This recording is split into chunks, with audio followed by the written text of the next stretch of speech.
Bismillahirrahmanirrahim. Assalamualaikum warahmatullahi wabarakatuh.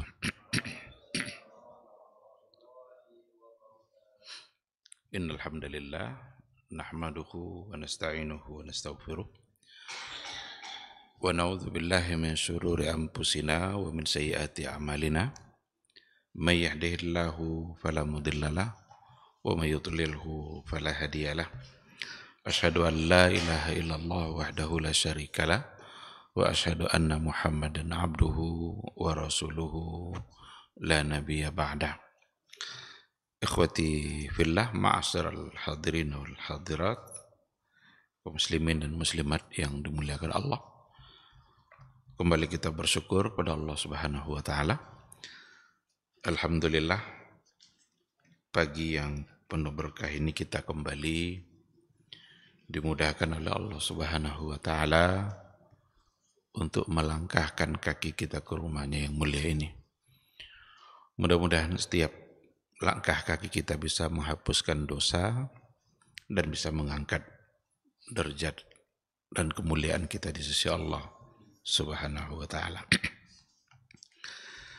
Kita berharap mudah-mudahan di masa-masa yang akan datang kita selalu dimudahkan untuk beribadah.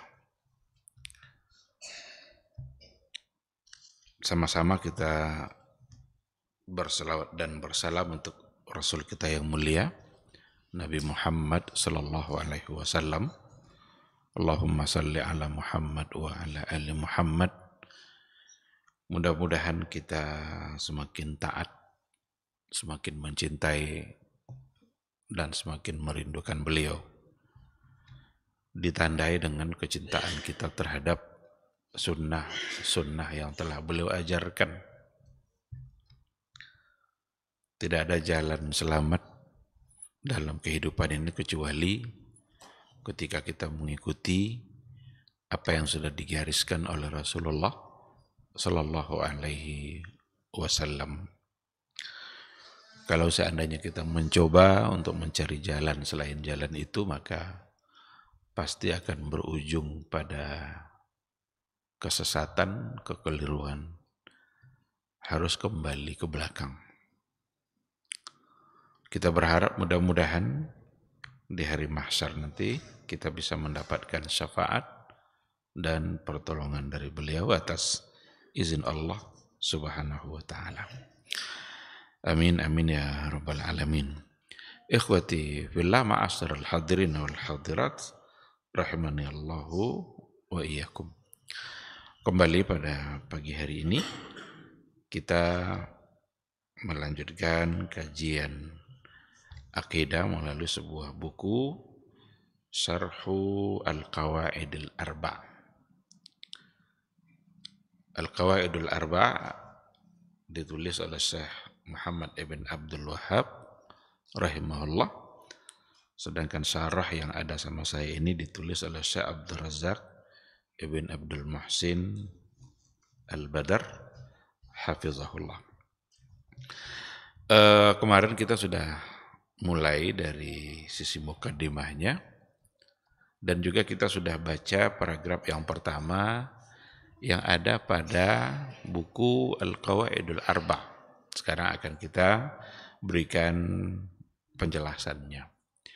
Sebelumnya juga kita sudah berikan penjelasan sekedar memulainya, yaitu dengan kata Bismillahirrahmanirrahim. Karena muallif, penulis, memulai bukunya dengan Bismillah. Kalau dalam ilmu nahu, Bismillah itu disebut dengan jar wa majrur. Jadi ba itu adalah huruf jar, Allahi itu majrur. Kenapa dibaca baris bawah? Karena sebelumnya ada huruf jar. Itulah kerja dari huruf jar itu. Di sini dikatakan wal jar wal majrur fi bismillah muta'alliqun bi mahdzufin muqaddar. Jar wa majrur yang ada pada bismillah muta'alliqun bi mahdzufin muqaddar. Itu bergantung atau tergantung kepada sesuatu yang ditakdirkan setelahnya. Kalau seandainya seseorang itu ingin keluar, berarti muqaddarnya bismillahi akhruj. Dengan menyebut nama Allah, saya keluar. Jadi tergantung kepada perbuatan apa yang ingin dia lakukan sesudahnya. Itu maksud dari muta'alliqun bimahzufin muqaddar. Ada sesuatu yang mahzuf, yang dihilangkan, tidak disebutkan di situ. Sehingga dia bersifat umum. Kita mau memulai pekerjaan apa saja, kan Nabi dalam hadisnya dulu sudah kita sampaikan, kullu amrin dzibalin la yubda'u fihi bismillah fahuwa aqta. Semua perbuatan-perbuatan yang baik, yang kalau seandainya tidak dimulai dengan bismillah, maka terputus. Apa yang terputus? Terputus keberkahannya. Qati'ul barakah. Jadi apapun yang kita lakukan itulah nanti mahzufnya, itulah yang tidak disebutkan di situ. Tergantung kita mau apa. Kalau kita mau baca umpamanya, berarti bismillahi aqra. Dengan menyebut nama Allah saya membaca. Kalau kita mau minum, bismillah, berarti bismillahi asyrabu. Dengan nama Allah saya minum. Oleh karena itu, kita dituntut dan diminta oleh agama kita, Allah dan Rasulnya, agar memulai sesuatu yang baik dengan memulainya dengan membaca bismillah. Kullu amrin dzibalin. Dzibalin dzi sya'nin. Dzibalin bermakna dzi sya'nin. Yang sesuatu yang berharga atau yang maksudnya yang baik. Bagaimana kalau dia tidak baik? Kalau tidak baik, tidaklah perbuatan itu akan menjadi baik dengan bismillah. Mencuri baca bismillah. Dia tidak akan berubah menjadi baik. Perbuatan itu yang harus ditinggalkan. Perbuatan-perbuatan yang tidak baik itu tidak akan berubah menjadi baik kalau dibacakan bismillah. Justru perbuatan itu yang harus ditinggalkan. Maka Nabi mengatakan kullu amrin dzibalin, untuk menutup peluang masuknya sesuatu yang tidak baik atau yang tidak bermanfaat. Dan itu tujuannya adalah supaya kita membawa Allah dalam setiap aktivitas kita. Kita tidak mengandalkan kekuatan yang kita punya, tapi kita andalkan Allah yang memberikan kekuatan. Kalau kita ingin mengangkat sesuatu yang berat, sebagai orang yang badannya kekar, punya kekuatan lebih, dia tidak boleh mengandalkan kekuatan itu dalam mengangkat yang tadi itu. Seolah-olah dia bisa aja mengangkat segala-galanya, karena dia kuat. Tidak. Dia harus bilang, bismillah, karena Allah lah yang memberinya kekuatan itu.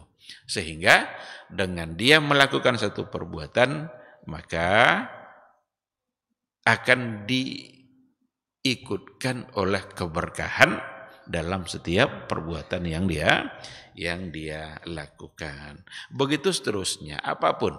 Mau menulis, bismillahi aktubu.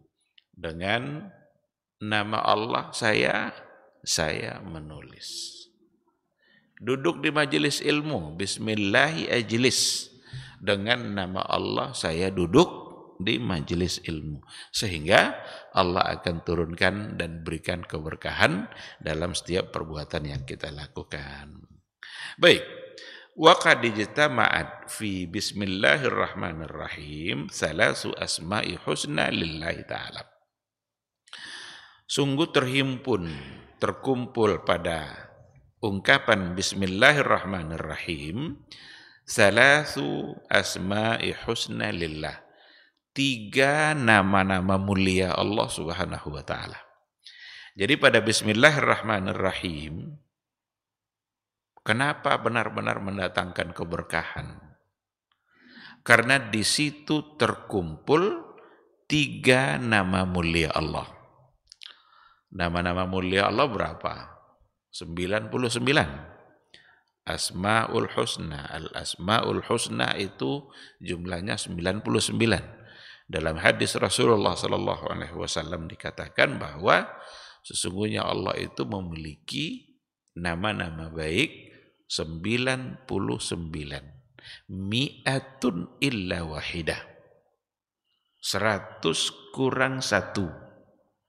Sudah disebut lagi 99, disebut pula lagi 100 kurang 1. Nah, maka ini lafaz yang tidak mungkin lagi untuk ditafsir-tafsirkan. 99 100 kurang 1 sebagai penguat. Faman ahsaha dakhalal jannah. Siapa yang menghafalnya, menguasainya, maka dia masuk surga.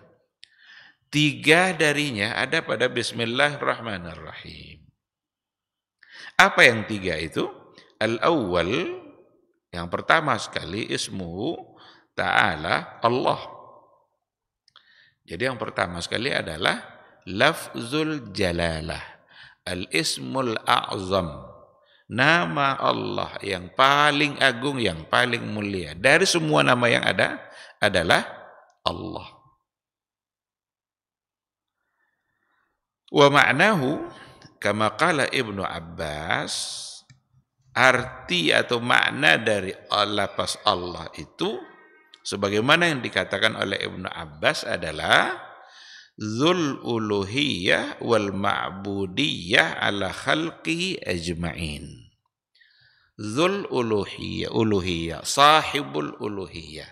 Jadi Allah itu dari nama, dari lafaz Allah itu dapat dipahami hakikat yang terkandung dalam lafaz Allah itu adalah bahwa sesungguhnya Allah Subhanahu wa taala dialah yang pantas untuk disembah oleh semua makhluknya. Jadi penghambaan diri itu hanya pantas diberikan kepada Allah. Dzul uluhiyah. Ini kalau dalam kajian, kalau pembagian tauhid dulu sudah sering kita sampaikan, ada rububiyah, ada uluhiyah. Dari lafaz Allah di situ terkandung makna uluhiyah. Allah lah yang memiliki uluhiyah itu. Hanya Allah lah yang pantas untuk diberikan. Hanya kepada Dia yang pantas kita berikan penghambaan kita. Tidak ada yang pantas untuk disembah selain Allah. Disembah itu Dia yang ditaati, Dia yang dicintai, Dia yang hanya pantas untuk kita ikuti perintah dan larangannya. Kalau seandainya ada orang lain yang mengedepankan larangan orang lain selain daripada larangan Allah, atau perintah yang lain selain daripada perintah Allah, seandainya bertentangan perintah itu daripada ketika ditimbang dengan perintah Allah, lalu dia taati perintah selain Allah, berarti dia telah menyembah orang itu.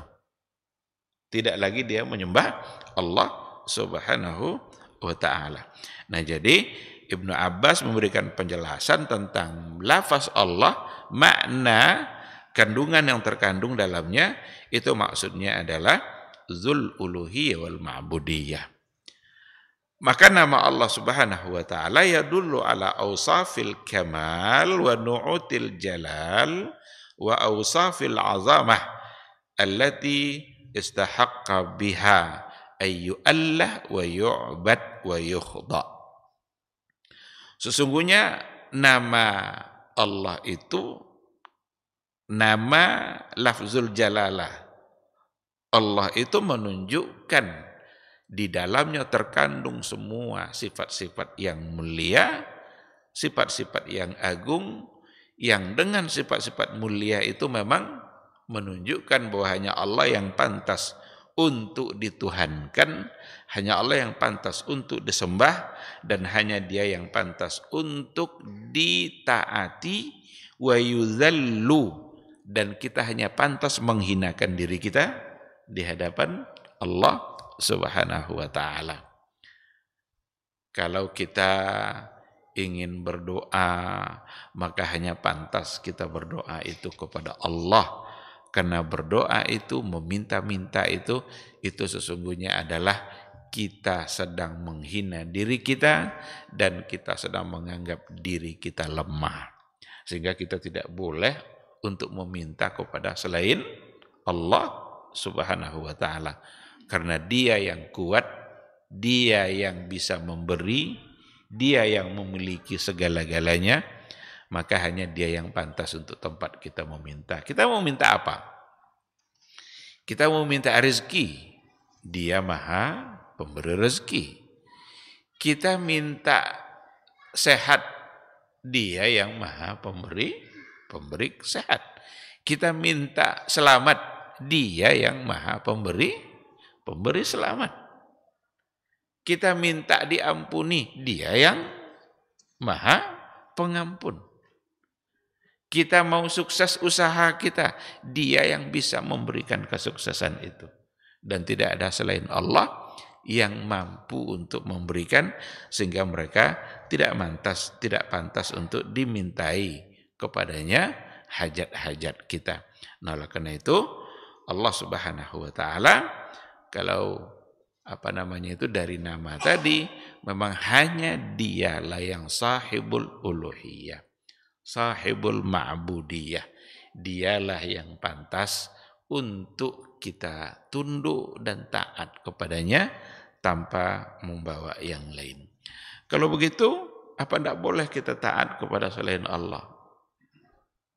Boleh, kalau tujuannya dalam rangka mentaati Allah.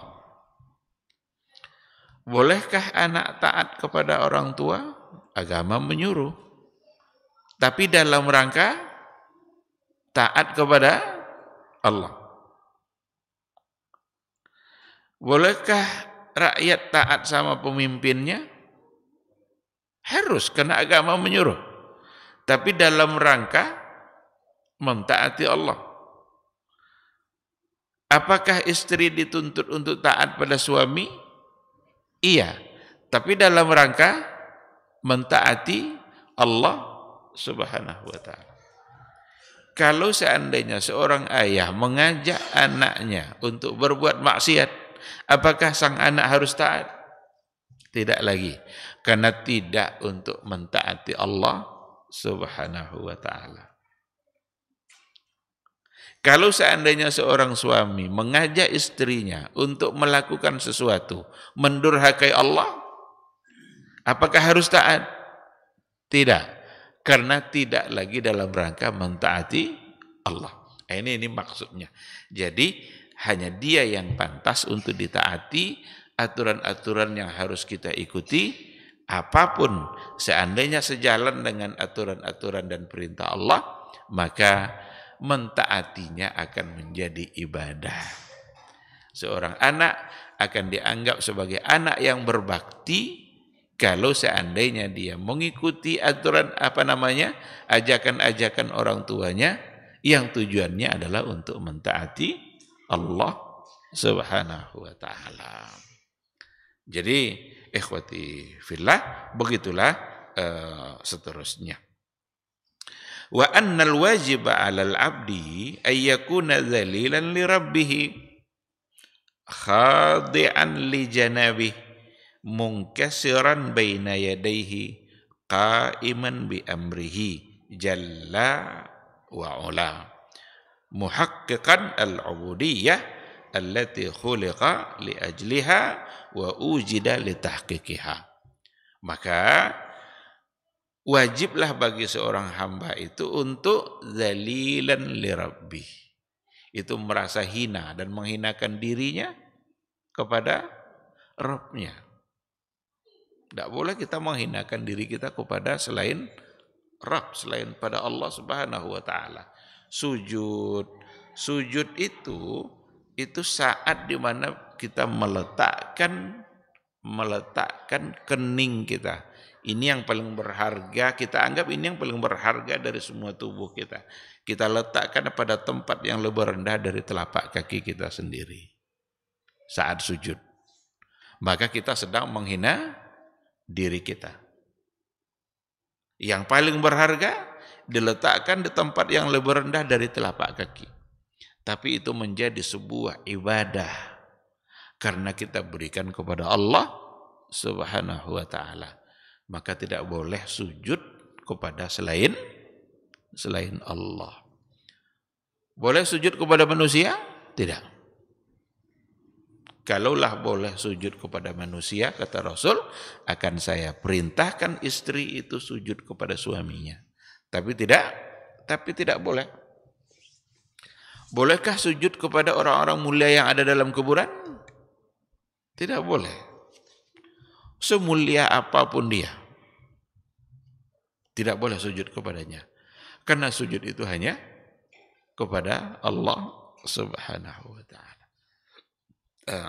Jadi menghinakan diri untuk Rabbnya. Khadi'an linya Nabi, dia tunjukkan ketundukannya kepada Allah. Mungkasiran baina yadayh, dia merasa lemah, merasa tidak punya apa-apa di hadapan Allah Subhanahu wa taala. Kita ini benar-benar tidak punya apa-apa kalau tidak diizinkan oleh Allah untuk melakukan sesuatu. Sekecil apapun, seringan apapun perbuatan itu, meskipun hanya sekedar melangkahkan kaki, meskipun hanya sekedar mengangkat tangan. Ini mengangkat tangan ini kenapa bisa kita angkat? Karena Allah mengizinkan. Kenapa kita bisa melangkahkan kaki kita? Karena Allah masih mengizinkan. Satu saat kalau Allah sudah tidak izinkan, kaki kita sudah tidak bisa melangkah. Lidah ini kenapa masih bisa berbicara? Karena Allah masih mengizinkan. Satu saat kalau Allah sudah menahan fungsinya, maka lidah kita tidak bisa berbicara. Ada enggak orang yang punya lidah tapi sudah tidak bisa berbicara? Adakah orang yang punya tangan tapi sudah tidak bisa digerakkan? Ada orang mati sebelah, stroke ringan, mati sebelah, tinggal sebelah fungsinya. Pada akhirnya yang satu itu pun nanti akan dihabiskan fungsinya, akan selesai. Nah ini mungkasiran baina yadayh. Kita benar-benar merasa lemah dan tidak bisa berbuat apapun. Ini yang harus ada dalam hati kita sehingga tidak akan pernah muncul sombong. Kalau diberikan harta oleh Allah, ingat dia yang memberikan. Tidak mungkin ada seseorang punya harta melimpah kalau seandainya Allah tidak mengizinkan dan memberikannya. Kalau diberikannya jabatan, ingat dia yang memberikannya. Satu saat kalau seandainya jabatan itu sudah dicabut oleh Allah, karena Allah itu akan memberikan dan mempergilirkannya kepada siapa yang dia kehendaki. Karena dia yang Malikul Mulk. Dia yang pemilik kerajaan itu. Dia yang raja dari segala raja. Nah, oleh karena itu, saat diberikan, maka yang harus dilakukan adalah ingat kepada dia yang memberikan. Dan itu adalah Allah Subhanahu wa taala. Qaiman bi amrihi jalla wa ula. Qaiman bi amrihi. Bukti bahwa kita tunduk, patuh, menghinakan diri, merasa tidak bisa berbuat apa-apa. Kita harus buktikan dengan cara apa? Qaiman bi amrihi. Ini menjadi kewajiban kita. Menegakkan atau melaksanakan perintah-perintahnya. Apa yang diperintahkannya menjadi satu kewajiban bagi kita untuk melaksanakannya. Muhaqqiqan al-ubudiyah. Untuk mewujudkan makna ubudiyah allati khuliqa li ajliha, di mana seorang hamba diciptakan memang adalah untuk itu. Bukankah kita ini diciptakan oleh Allah untuk menghambakan diri? Wa ma khalaqtul jinna wal insa illa liya'budun. Tidaklah aku ciptakan jin dan manusia illa liya'budun, kecuali untuk beribadah, kecuali untuk menghambakan dirinya kepadaku.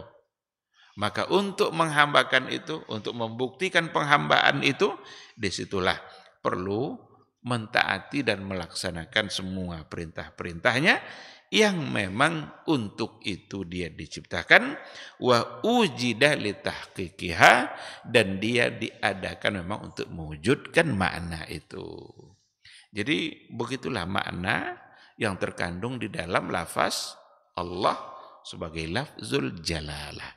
Dan itu Asmaul Husna salah satu dari nama yang pertama yang ada pada kata Bismillahirrahmanirrahim. Oleh karena itu seandainya kita memulai sesuatu dan membaca Bismillah, berarti dalam ungkapan kita ada semua makna yang tadi itu. Dan kita harus meyakininya. Tidak sekedar ucapan lisan begitu saja, tetapi diikutkan oleh keyakinan yang ada di hati kita. Keluar kita dari rumah, Bismillah, agar kita dijaga oleh Allah Subhanahu wa ta'ala. Jangan andalkan kemampuan kita dalam mengendarai. Kalau kita naik pesawat, jangan andalkan keahlian pilotnya. Oh, saya selamat nih. Kenapa? Jam terbang pilotnya sudah ribuan. Dia sudah pengalaman, sudah ahli. Lalu kita andalkan keselamatan kita. Enggak. Yang menyelamatkan kita adalah Allah Subhanahu wa ta'ala. Naik kita bis umum atau kendaraan pribadi yang disetir oleh seseorang, jangan andalkan keahlian dia dalam menyetir, tapi andalkan Allah Subhanahu wa ta'ala yang akan bisa memberikan keselamatan kita. Baik, itu nama pertama. As-sani was-salis, yang kedua dan yang ketiga. Nah, tadi kan ada 3 Asmaul Husna dalam Bismillahirrahmanirrahim. Yang kedua dan yang ketiga adalah Ar-Rahman Ar-Rahim. Ar-Rahman Ar-Rahim. Wahuma ismani dallani ala thubutir rahmah sifatan lillah. Ar-Rahman Ar-Rahim itu keduanya adalah nama yang menunjukkan ala thubutir rahmah sifatan lillah. Jadi kedua nama tadi itu menunjukkan bahwa sesungguhnya Allah itu baginya sabit sifatur rahmah, sifat rahmah, sifat kasih sayang. Dalam hadis Nabi juga dikatakan, dan juga dalam dalil-dalil yang lain, inna rahmati ghalabat ghadabi, sesungguhnya rahmatku, kasih sayangku mengalahkan murkaku. Jadi Allah itu memiliki sifat rahmah melalui kata Ar-Rahman Ar-Rahim. Ar-Rahman yadullu ala sifatir rahmah al-qa'imah bihi subhanahu wa ta'ala. Nama Ar-Rahman itu menunjukkan sifat rahmah al-qa'imah bihi subhanahu wa ta'ala, yang terdapat pada Allah Subhanahu wa ta'ala. Sedangkan Ar-Rahim dalun ala ta'alluqiha bil marhumin, satu nama yang menunjukkan ta'alluqiha, bahwa sesungguhnya rahmat Allah itu tergantung bil marhumin, tergantung dan ada pada marhumin, yang dirahmatinya, yang disayanginya, berarti makhluk. Allah punya sifat rahmat, dan rahmat Allah itu ada, nampak, terbukti pada makhluk. Maka dalam Al-Quran dikatakan wa kana bil mu'minina rahima. Wa kana bil mu'minina rahima. Al-Ahzab 43. Dan adalah Allah itu terhadap orang-orang mukmin rahima, penyayang, pengasih. Dan yang disayangi oleh Allah bukan hanya orang-orang mukmin saja. Maka ada di antara ulama tafsir yang membedakan antara Ar-Rahman dengan Ar-Rahim. Rahman, Rahim, dua-duanya menunjukkan sifat kasih sayang Allah. Sifat kasih sayang Allah itu terdapat pada semua makhluknya. Allah menyayanginya. Kemudian ada yang mencoba untuk membedakan di antara perbedaan yang pernah saya baca dalam kitab-kitab tafsir. Ar-Rahman itu kasih sayang Allah yang sangat luas, yang berlaku untuk semua. Mau taat, mau bermaksiat, Allah memberikan kasih sayangnya.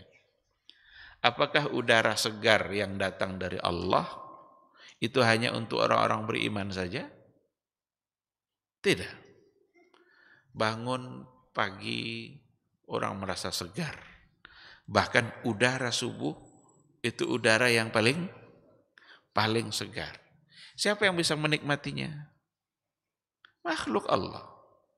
Hewan ketika bangun dia menikmati. Ayam bangun menikmati.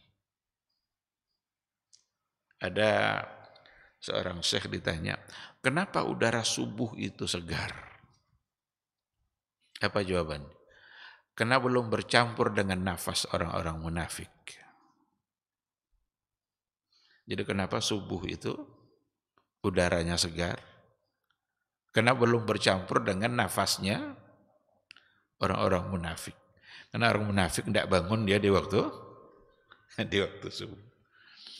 Kalau nanti mereka sudah bangun, maka kesegaran subuh itu sudah hilang. Karena sudah bercampur. Tapi itu bukan hadis, itu bukan apa, itu jawaban salah seorang, saya lupa namanya, ketika ditanya, kenapa subuh itu udara segar? Ah, itu jawabannya. Karena belum bercampur dengan nafasnya orang-orang munafik. Kan dalam hadis kan, salat yang paling berat bagi orang munafik adalah salat subuh dan salat isya. Berarti mereka tidak bangun kan? Maka udara masih bersih dia. Baik, ketika hujan diturunkan oleh Allah, apakah kenikmatan hujan hanya dirasakan oleh orang beriman? Tidak. Maka itu adalah rahmannya Allah, kasih sayang Allah yang dirasakan oleh semua, dan itu di dunia. Tetapi rahim itu kasih sayang Allah yang dirasakan oleh orang-orang beriman. Maka wa kana bil mu'minina rahima. Allah adalah memiliki atau terhadap orang-orang beriman dia rahima, menyayanginya.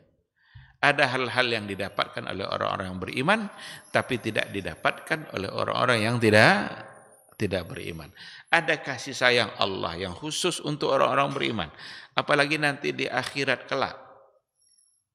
Ada orang-orang beriman yang mendapatkan syafaat. Ada orang-orang yang mendapatkan kasih sayang Allah. Di mana hal itu tidak didapatkan oleh orang-orang yang tidak beriman kepada Allah Subhanahu wa ta'ala. Ikhwati fillah, kata Ar-Rahman itu juga seperti yang diberikan juga penjelasannya oleh para ulama, itu nama, salah satu dari nama mulia yang dimiliki oleh Allah yang di dalamnya mengandung makna yang sangat luas. Sangat luas. Maka Rasul mengajarkan kita untuk mengulang-ulang nama itu. Bismillahirrahmanirrahim. Allah juga memiliki cakupan makna yang sangat luas, lafaz Allah itu. Ar-Rahman juga seperti itu. Dan kalau seandainya kita ganti Ar-Rahman itu dengan kata yang lain, itu tidak mewakili, tidak cukup. Kalau umpamanya salah satu dari nama Allah itu umpamanya Ar-Razzaq. Lalu kita ganti Ar-Rahman di sini dengan Ar-Razzaq. Bismillahirrahmanirrahim. Tidak terwakili.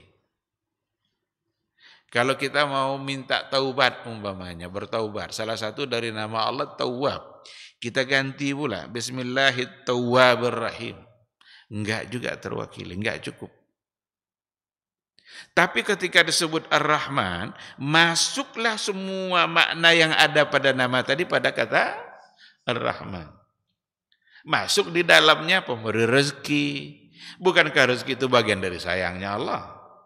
Masuk di dalamnya pemberi maaf, masuk di dalamnya menerima taubat.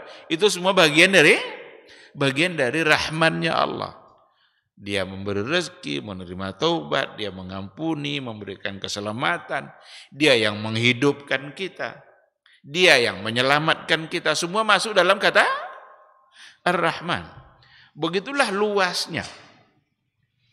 Oleh karena itu saya pernah membaca satu buku, penulisnya bilang begini, bahwa Ar-Rahman itu nama kedua yang paling luas maknanya setelah Allah. Dan nama yang paling banyak disebut dalam Al-Quran setelah lafaz Allah. Bahkan Allah sendiri memilih nama itu untuk hal-hal yang memang menunjukkan keagungan dan kemuliaannya. Apa contohnya? Allah memilih nama Ar-Rahman untuk menyebut dia berada di arsy. Apa kata Allah? Ar-Rahmanu 'alal 'arsy istawa. Dia tidak sebut At-Tawwabu 'alal 'arsy. Dia juga tidak sebut Al-Ghafur. Dia juga tidak menyebut Ar-Razzaq. Tapi dia sebut Ar-Rahman. Karena dalam Ar-Rahman itu, dalam kata Ar-Rahman, masuk semuanya makna yang tadi. Ar-Rahmanu 'alal 'arsy istawa. Allah istawa al-arsy, berada di atas arsy. Allah istawa al-arsy. Dan itu adalah sifat fi'linya Allah Subhanahu wa taala yang dia ulang-ulang dalam Al-Qur'annya bisa sampai 7 kali. Yang dalam lafaz istawa al-arsy atau alal arsy istawa. Karena ada yang alal arsy istawa. Sama saja kandungan maknanya, cuma ada yang didahulukan kata Ar-Rahmannya atau arasnya, ada yang didahulukan kata istawa. Kenapa dia memilih itu? Itulah kesempurnaan makna yang ada di dalamnya. Allah yang Maha Pengasih, yang Maha Penyayang, bersemayam di atas aras. Maka kita wajib meyakininya dan jangan ditolak atau jangan dirubah-rubah maknanya. Karena kalau dirubah-rubah maknanya berarti kita merubah sesuatu yang sebenarnya Allah sudah mengisbatkan untuk dirinya, sebuah sifat fi'li. Sifat fi'li itu sifat perbuatan Allah. Allah yang mengatakan. Dan kita mesti meyakini bahwa sesungguhnya dia berada di atas aras itu dengan kemuliaan dan sesuatu yang layak untuk Allah.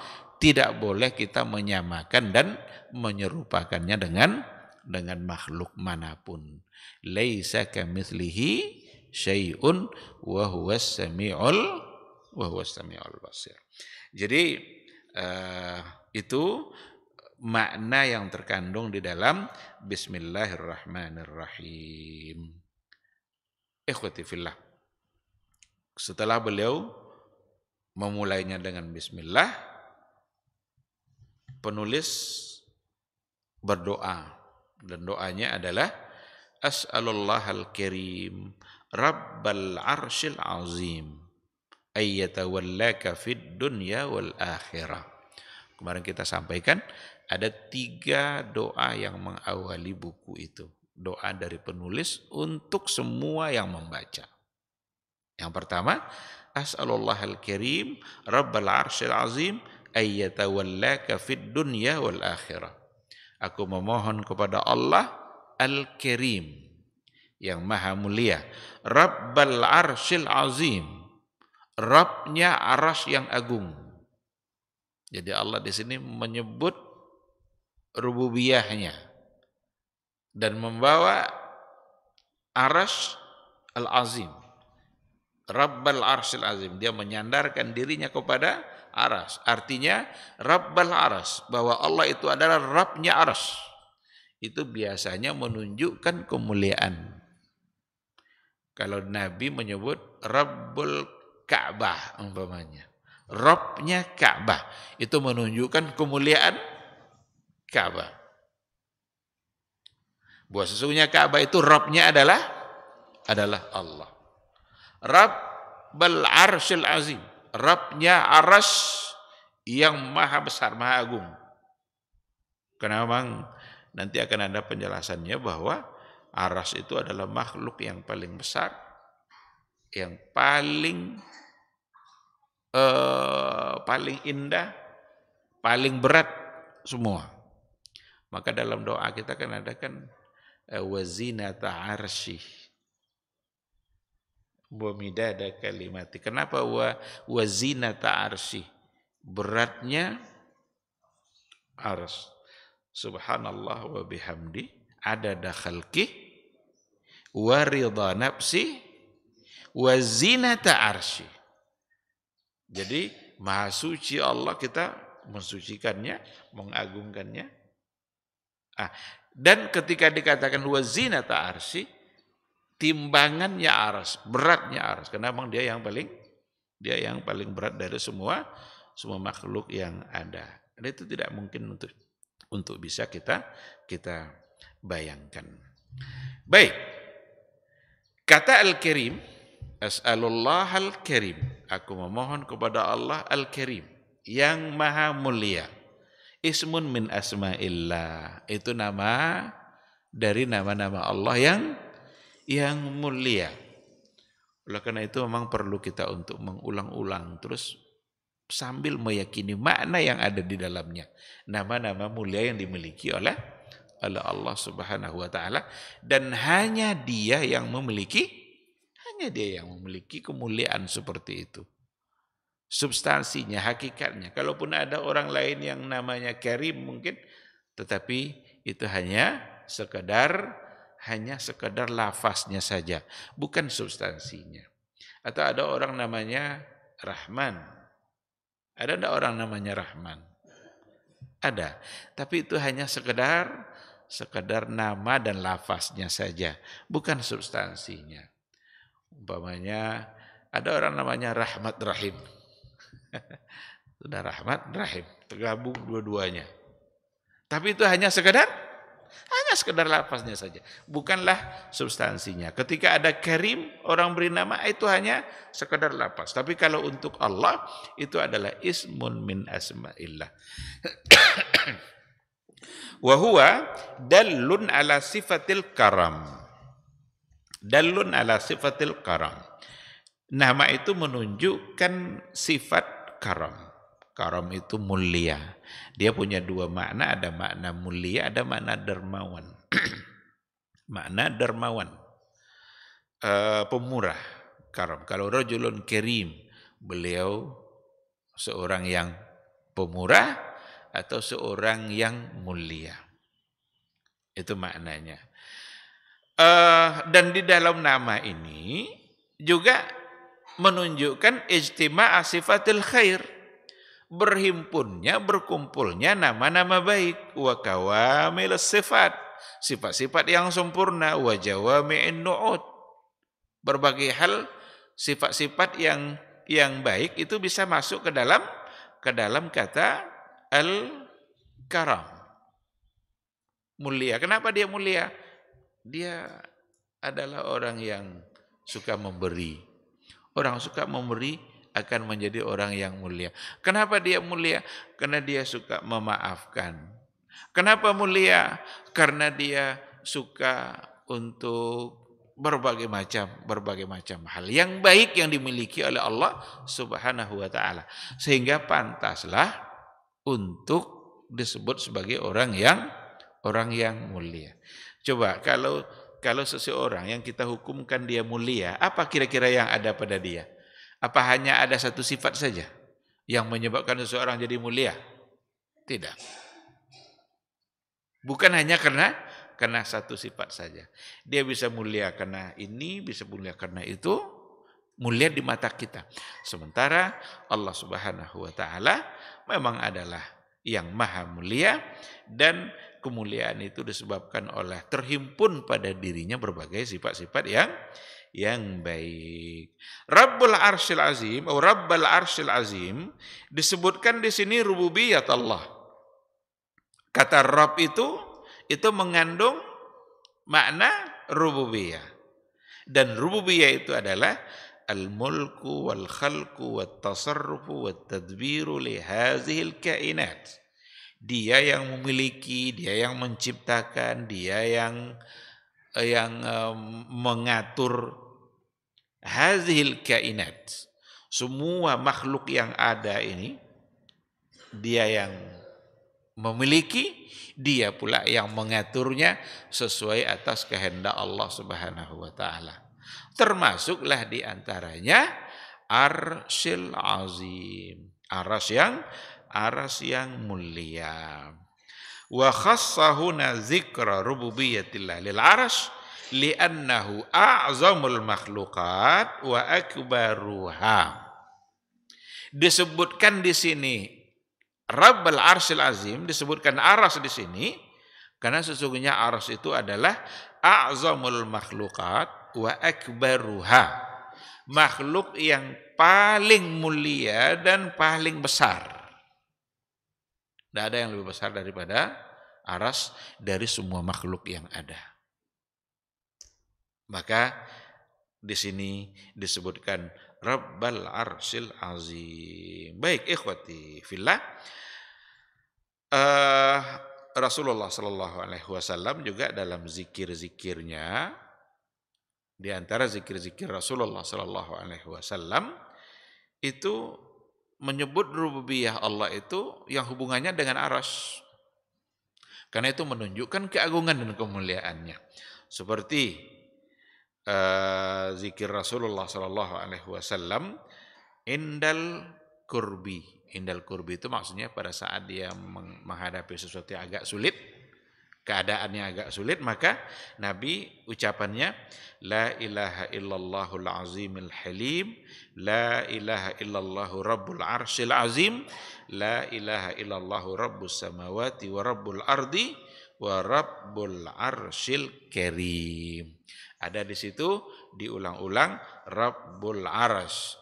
Yang pertama Rabbul Arsyil Azim dan yang kedua Rabbul Arsyil Karim. Itu semua menunjukkan keagungan dan kemuliaan Allah dan sekaligus menunjukkan kebesarannya, kebesaran aras yang dimiliki oleh Allah Subhanahu wa taala. Kalau aras aja begitu mulia dan begitu agung, apalagi Allah itu sendiri.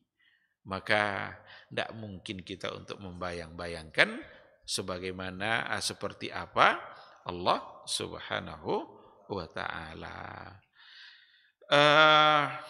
Kita langsung kepada doanya biar kita selesaikan doa pertama ini. Doa pertamanya ayyatawallaka fid dunya wal akhirah. Saya memohon kepada Allah yang Maha Mulia, Rabbnya aras yang Maha Agung, ayyatawallaka fid dunya wal akhirah, agar Allah menjagamu di dunia dan di akhirat. Ini doa pertamanya. Kita kalau sudah dijaga oleh Allah di dunia dan di akhirat, kita berarti sudah mendapatkan segala macam bentuk kebaikan dan kebahagiaan. Dan hanya Allah yang pantas untuk memberikan itu. Apa makna yatawallaka? Bihifzihi wa taufiqihi wa tasdidihi wa aunihi laka ala ta'atih. Itu makna yatawallaka. Ketika dia berdoa Allah menjagamu, maksudnya Allah memberikan penjagaan terhadapmu, Allah memberikan taufik, Allah selalu menggiring kita untuk menuju kebenaran dan membantu kita dalam ketaatan, serta mengeluarkan kita minaz zulumati ilan nur, dari kegelapan menuju cahaya, wa hidayatika ilal haq, dan Allah memberikan petunjuk dan hidayahnya menuju al-haq, menuju kebenaran. Allah jaga dari berbagai macam bentuk kesesatan, wa subulal ghiwayah, dan jalan-jalan yang tidak benar. Jadi makna dari semoga Allah menjagamu, itulah yang tadi itu. Dia berikan taufiknya, dia bimbing untuk selalu taat, dia jaga kita agar tidak terjatuh kepada kesesatan dan lain sebagainya. Nah, ketika dikatakan di dunia, maka berarti Allah selalu membimbing kita agar bisa istiqamah. Allah selalu menjaga kita dari berbagai macam bentuk fitnah-fitnah yang ada. Itu maksud dengan Allah menjaga kita di dunia. Sedangkan yang dimaksud dengan akhirat itu Allah Subhanahu wa taala menjaganya dari berbagai macam bentuk kesulitan-kesulitan yang ada di akhirat kelak, seperti di mahsyar, saat kita dihisab, saat kita melewati jembatan. Allah biinqazi wa injaihi minan nar. Allah pelihara kita, bebaskan kita dari nerakanya, dan dia tidak memasukkan ke dalam neraka, dan Allah berikan taufik baginya untuk masuk ke dalam surga dan menikmati kebahagiaan-kebahagiaan di dalam surga itu. Dan Allah muliakan ia dengan a'zami ni'mah, dengan nikmat yang paling besar, wa ajalli minnah, dan yang paling mulia, wahia ayyarallah, yaitu dia melihat Allah Subhanahu wa taala. Jadi itu maknanya. Allah jaga di dunia, ini maknanya. Allah jaga di akhirat, ini pula artinya. Tidakkah kita ingin mendapatkan penjagaan seperti itu? Maka ketika dikatakan Allahu waliyul ladzina amanu, Allah adalah wali orang-orang beriman. Wali di sini itulah yang ada pada yatawallaka tadi. Allah wali orang-orang beriman. Allah lah yang akan menjadi penjaga orang-orang beriman. Di dunia dijaganya agar tetap istiqamah, diberikannya taufik dan hidayah, dijaganya agar tidak terjebak kepada kesesatan. Sedangkan di akhirat diberikan kemudahan dalam menghadapi berbagai macam bentuk kesulitan-kesulitan, seperti di mahsyar. Allah berikan dia kesempatan untuk masuk surga. Allah tidak masukkan dia ke dalam neraka. Dan yang paling penting adalah ayyukrimahu bi'a'zami ni'mah. Allah muliakan dia dengan nikmat yang paling besar. Apa nikmat yang paling besar itu? Ayyarallah. Dia nanti diberikan kesempatan untuk memandang, melihat kepada wajah Allah. Itu nikmat yang lebih besar lagi daripada nikmat surga, memandang kepada wajah Allah.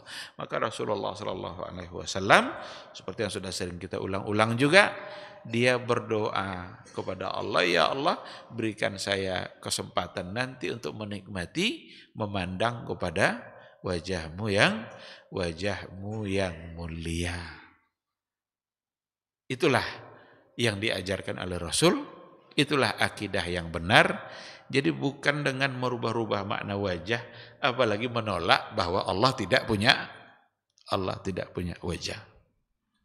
Karena kita digiring kepada akidah-akidah yang menyimpang, yang salah, yang dulu dirumuskan oleh ahlul kalam dengan akal dan logikanya, sehingga mereka menolak bahwa Allah punya wajah. Apalagi seperti Mu'tazilah, itu luar biasa penolakannya terhadap sifat-sifat yang dimiliki oleh Allah.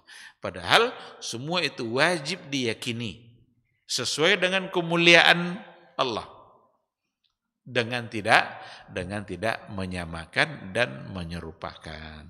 Yakini Allah punya wajah dan memohonlah agar di akhirat kelak kita termasuk ke dalam golongan yang diberikan kenikmatan itu. Baik ikhwati fillah, sekira kita cukupkan sampai di sini. Doa yang kedua dan yang ketiga, insya Allah kita sambung pada pertemuan yang akan datang. Terima kasih, mudah-mudahan bermanfaat insya Allah. Kalau seandainya ada pertanyaan, dipersilahkan. Kalau tidak kita tutup.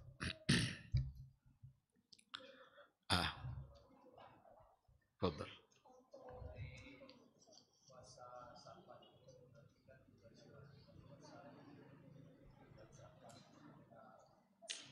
Iya.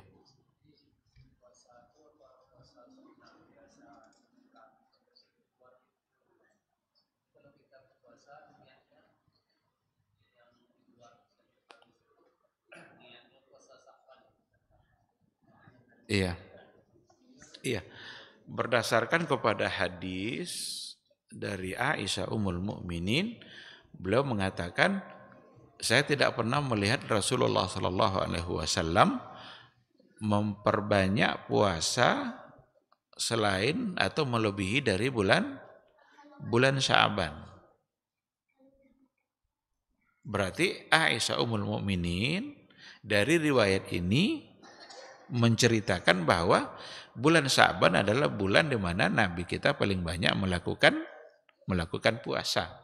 Kalau begitu, berarti tidak hanya untuk Senin dan Kamis. Karena kalau Senin dan Kamis, ya berarti sama aja dengan bulan yang lain juga ada Senin dan Kamis.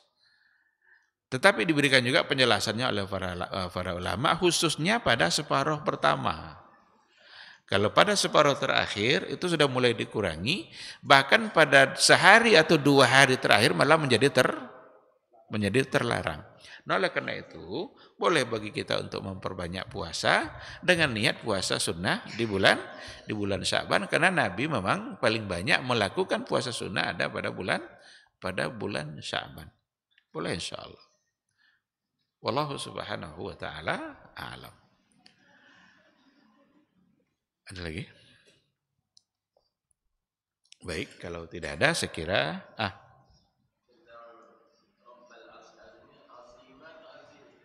Rabbal Arsy, kalau sifatnya bagi aras tentu azimi. Kalau seandainya sifat itu ditujukan untuk aras, maka azimi. Karena Rabbal Arsy. Dan azim itu bukan sifat bagi Rabb, tapi sifat bagi azim. Bagi aras. Aras yang azim. Yang besar dan mulia. Maka di sini dikatakan bahwa aras itu a'zamul makhluqat wa akbaruha. Makhluk yang paling mulia dan paling besar. Enggak tahu kita seperti apa itu. Bahkan kursinya saja meliputi langit dan bumi. Wasi'a kursiyyuhus samawati wal ard. Kursinya Allah luas meliputi langit dan bumi. Jadi bumi yang ada dalam pengetahuan seseorang bulat kan kecil sepertinya tuh. Bagi kita sudah sangat besar. Tapi bagi Allah sangat kecil. Arasnya jauh lebih besar. Karena kursinya meliputi langit dan bumi. Oleh karena itu Al-Azim itu sifat bagi aras. Maka Rabbal Arsyil Azimi. Wallahu a'lam.